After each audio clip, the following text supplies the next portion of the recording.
అనంతపురం కరువు జిల్లా కాదు. ఇప్పుడు అనంతపురం గురించి మాట్లాడాలి అంటే 2014కి ముందు 2014కి తర్వాత విడదీసి చూడాలి, మాట్లాడాలి. చంద్రన్న వచ్చాక సీమ సీనే మారిపోయింది. చంద్రబాబు వచ్చాక అనంతపురం కరువు రక్కసి కోరలు పీకేశాడు. పంటల కుంటల తవ్వకంతో జల సంపద నిల్వ చేసుకునేటువంటి మార్గాన్ని చూపించాడు. జిల్లా మొత్తం మీద 1,00,000 పంట కుంటలు తవ్వి చరిత్రలో నూతన అధ్యాయాన్ని లిఖించాడు. గత ఏడాది నవంబర్లో వర్షానికి పంట కుంటలన్నీ నిండు కుండలయ్యాయి. అందుకే జిల్లా ప్రజలు ఈసారి టీడీపీకి 10 స్థానాల్లో గెలిపించబోతున్నారని అంటున్నారు. ప్రతిపక్ష వైకాపా కంటే కేవలం 4 స్థానాలకు పరిమితం ఆ పార్టీ కాబోతోందని కార్పొరేట్ చాణక్య సర్వే తేల్చి చెప్పింది. ఈ ఏడాది ఇంకా ముందే కుంటలు నిండాయి. చంద్రన్న ముందు చూపుతో ఉపాధి నిధులు ఖర్చు చేసి కూలీలకు పని చూపి రైతులకు నీటి దోవ చూపాడు. 1,00,000 నీటిల యొక్క నీళ్ల కుంటలు ఉద్యమం చేసి ఫలాలు ఇప్పుడు రైతులు అనుభవిస్తున్నారు. ఇటీవల అనంతపురం జిల్లాలో విస్తారంగా వర్షాలు కురిసినటువంటి పరిస్థితిని మనం చూసాం. నీటి కుంటలు నీటి కుండలా తొణికిసలాడాయి. ఈ కుంటల్లో దాదాపు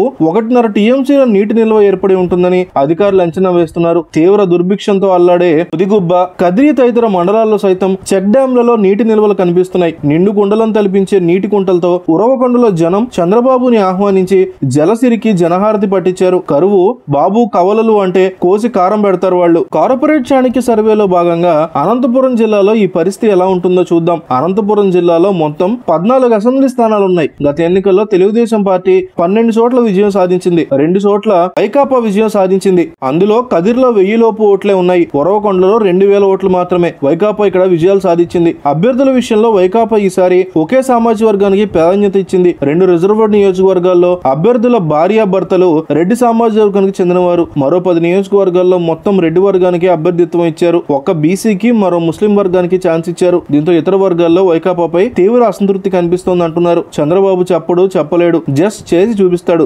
డెమాన్స్ట్రేషన్ ఇస్తాడు. ఇదిగో ఇది నేను చేసిందంటూ కళ్ళ ముందుకు తెస్తాడు. ఇది కావాలో వద్దో తేల్చుకో అంటూ సింపుల్ ప్రశ్న మన ముందు ఉంచుతాడు కియా కారు లాగా.